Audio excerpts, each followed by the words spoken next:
How's it going, everybody? Had some new stuff that I've gotten recently that I just kind of want to show and hopefully make a quick video of. This, of course, as everybody knows, is a Trangia stove, or Trangia as some people call it. I don't know. Anyway, I love this thing almost as much as I do my Bud Light roll top aluminum bottle stove, which I really like a lot. It's very efficient, and this is too. And I had a little kit, or I have a little kit that I've been using it with. This is my little bean dip can with my my Blue Hill ultralight stove ring that goes right on here, and then this goes inside, and it's a pretty good setup, and I really like it a lot. But I got to be honest, I'm trying to find another way of doing this, and one of the things that I kept seeing was using the Trangia with Bush Box. So I got a Bushcraft Essential Bush Box here recently. For us in the U.S., be prepared if you purchase one of these from Frankfurt, Germany, which is where they come from, which is where they're made. It takes a while to get them. It took me almost exactly a month from the day that I ordered it to the time that I got it. But it's been well worth it, and the Trangia fits down in there real good. I just love the way that they work together. And of course you can set these little cross members in there, so you can raise or lower your pot on there if you want. And I've used it a few times, and I really like it. I haven't built a fire in it, but other than using this anyway. So that's pretty cool. I like that a lot, and it's very super light, and it all kind of, the Bush Box breaks down and goes in this little tiny canvas bag, and you know, it's only that thick, even when the Bush Box is broke down and inside there. So if you're wearing cargo pants, your cargo pocket will slide right down in there, or you're in your back pocket with your wallet or whatever. So it doesn't take up any space at all. They're about $35, somewhere in that neighborhood. To me, it's well worth it. And they're once you get used to it, they're easy to take apart and put together. One of the other things that I got recently, I like, when I'm out and I want to maybe see some tinder along the way, I don't really have anything to put it in. This is a dump pouch, and it folds up. You can put these are the straps you can put on your belt, so they'll hang on your belt just like that. But when you're ready to use it, pull the Velcro tab down, and it flies open into a nice big pouch like this. And inside, it's got this liner that's got a shock cord drawstring, so whatever you gather in there, it'll stay in there.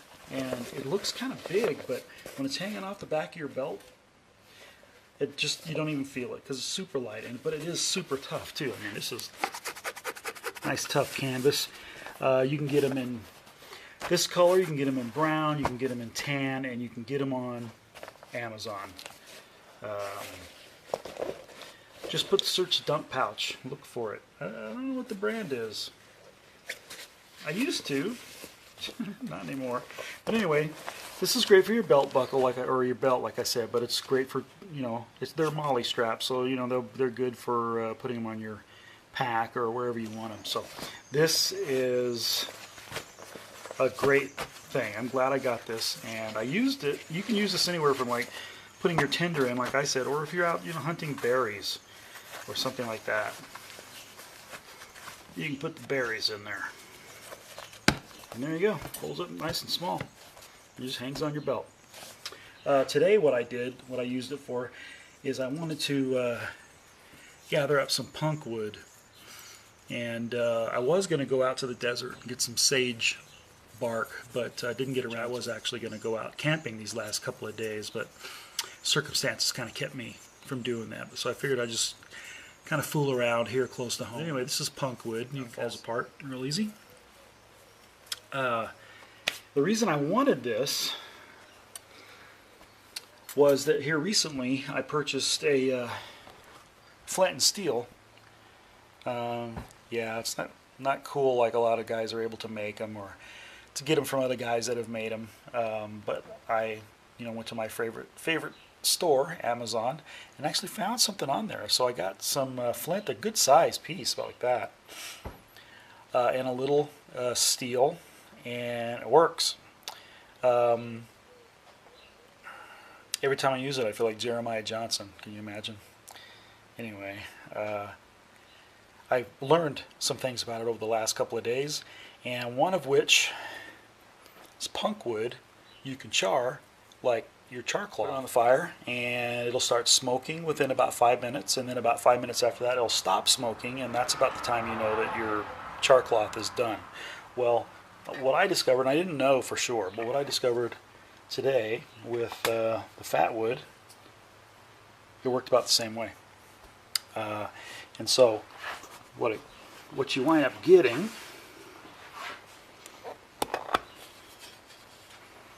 this turns to this.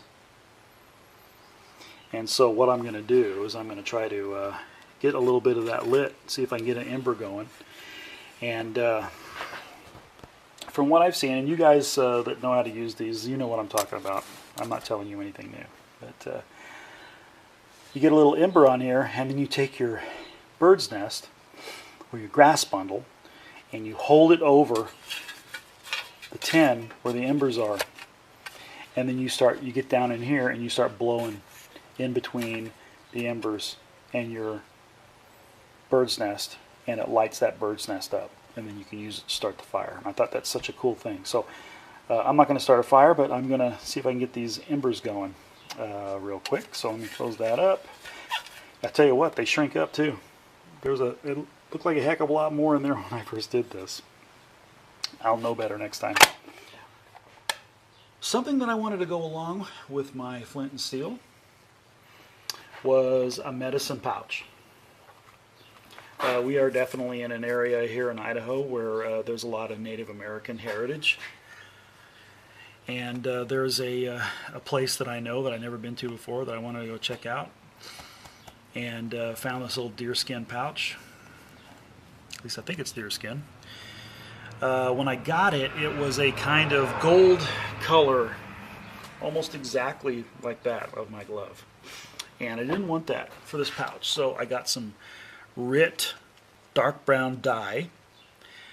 I took a water bottle, cut the top of it off, put some hot water in here, put about 2-3 capfuls, or maybe a little more, maybe 4, of Rit dye, and started stirring it up.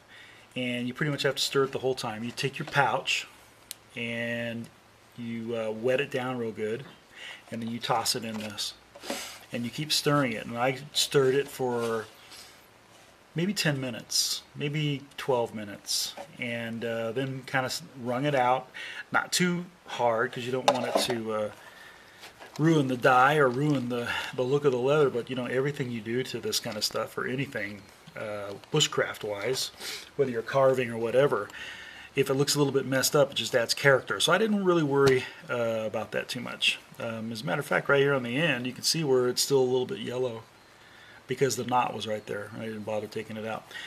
But anyway, I thought it came out pretty good.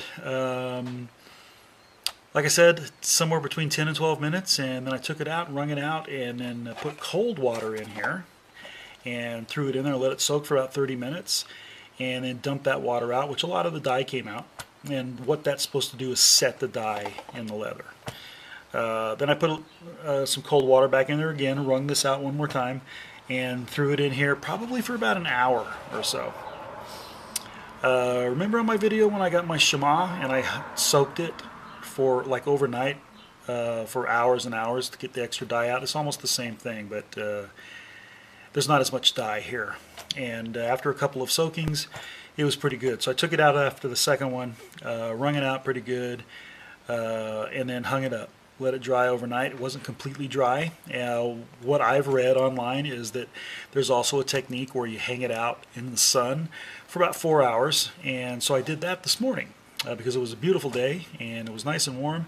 So I did that, and then I brought it back inside here and took a cloth, like a soft cotton, like an old rag basically, and kind of buffed this out a little bit.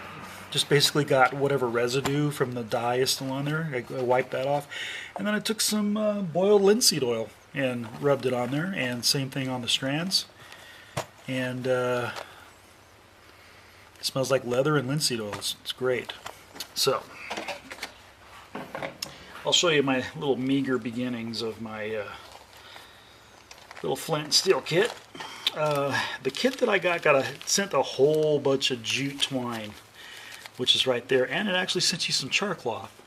So it's a good start for a flint and steel kit, I think, and they sent it with it. And oh, by the way, it was only maybe about $12 or so for the flint, the steel, the char cloth, and the jute twine. So there you go. See, it's kind of small, but it seems to be okay.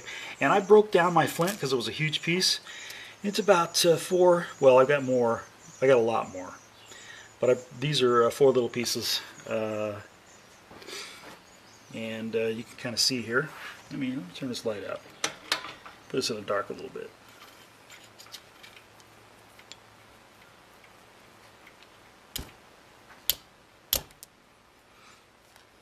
Get that out of the way so it'll stop jumping.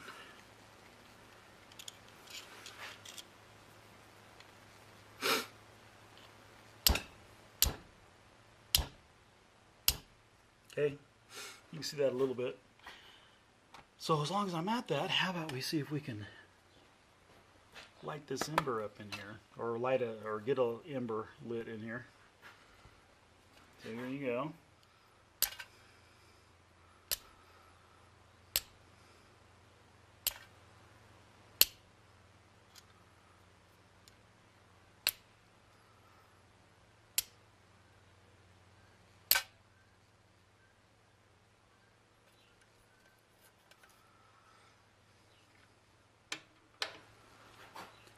That took a few tries, but within a minute, there you go, got a little ember.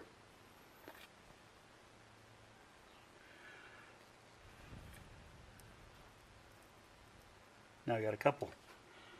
Not bad, huh? I was pretty happy with that. That's the first time I just made this char, so that was the first time that I tried getting that going. And it's burning me. See? Watch.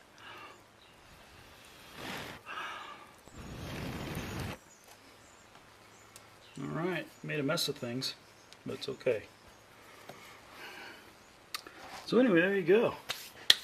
That was the first. You got to watch it. Real happy about that.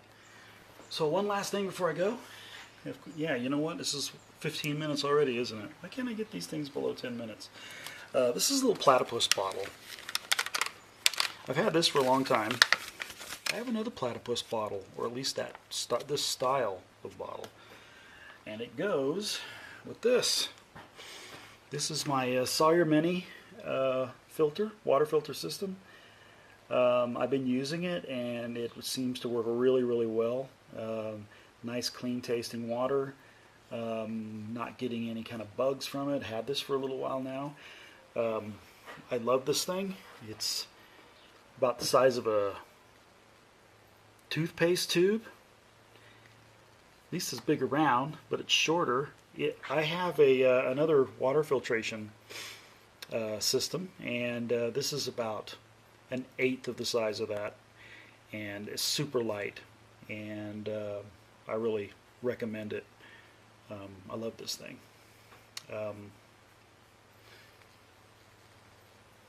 So yeah, that's kind of new, but I've been using it. I really like it. Works well. What you do is you take your Platypus bottle, you take the lid off, you stick it down in the creek, fill it up with water, and then you take your Sawyer Mini, and see the water is going to flow this way. So water coming in here gets filtered here and comes out clean here. So since this is basically dirty water, you put it on opposite the direction of the flow, and you take the bottle and you start squeezing it like this. Got to go slow. You can't do it real quick. But basically what you do, and you can put this little tube on there, little straw. You pop this off, put the straw on there, and my canteen, my 2-quart canteen, when it's empty, about 3 of these bottles will fill it up. And so this tube goes on the end, and you open up the bottle or the canteen. This is how I do it anyway. You don't have to use the tube, like I say. You just pop that tube down inside and start squeezing the water in. It works great. As a matter of fact, the water that's in this canteen right now came from the river about half a mile away from here. So anyway, so you take that off, take this off, and then when you want to clean it afterwards, like after your hike or after your camping trip, it comes with this 60cc syringe, and you fill with nice clean water, like when you get home, tap water or whatever, and you want to spray it out the opposite way. So the flow is going this way. So you're going to put this on here, and basically you're going to have to hold it, and you squeeze it, or squeeze it. You push the plunger, and it forces out whatever is in here out this way, and it kind of cleans the filter. And you can do that a couple of times, and it's supposed to be okay. Very tiny. They advertise it. It's good for 100,000 gallons of filtered water. Can't beat that. For 20 bucks? No, you can't beat that. Even if you only get 10,000 gallons out of it, come on, 10,000 gallons for 20 bucks? And if it fails then, toss it. Buy another one.